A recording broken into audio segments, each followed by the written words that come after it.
nazungumza ni kiongozi wao. Yalifungwa kwa sababu mimi nilitoa hotuba ya kupinga utekaji. Unaona sasa ilipofika. Sasa unaweza kujiuliza, mimi nilipinga utekaji, makanisa yakafungwa.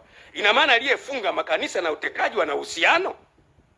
Mimi ni swali lile, sijasema wana uhusiano, ni swali. Kwa sababu mimi nilikemea utekaji. Nikasema utekaji haufai. Makanisa 2006 makanisa yamefungwa. Mikoa yote, wilaya zote, tarafa zote, kata zote yamefungwa. Kwa nini?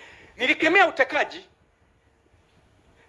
Sasa ina maana kuna wachungaji kiongozi 2006 sasa hivi wako mitaani, hawezi kuongoza ibada. Kuna maaskofu wetu 32 hawezi kuongoza ibada.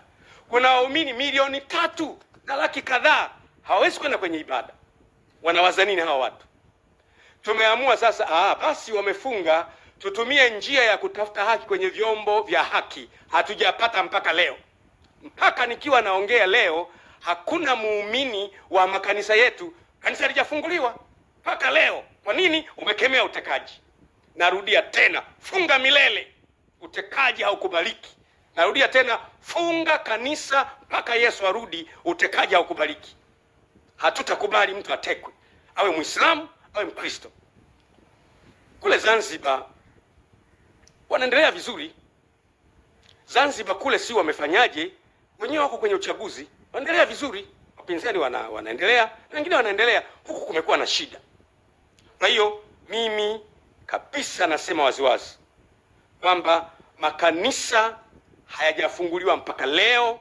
Tuko kwenye vyombo vya haki kwa muda wa miezi 5, haki haijapatikana bado.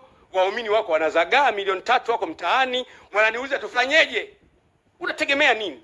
Mahala ambapo mtu anaonewa, anatumia chombo cha haki kuipata haki, hawezi kuipata kwa wakati, unategemea huyu mtu atafanya nini? Kwa hiyo ninaomba sana vyombo vya haki viweze kufikiri na kuona namna ya kutoa haki ili watu wasife moyo. Ni muhimu sana sana sana.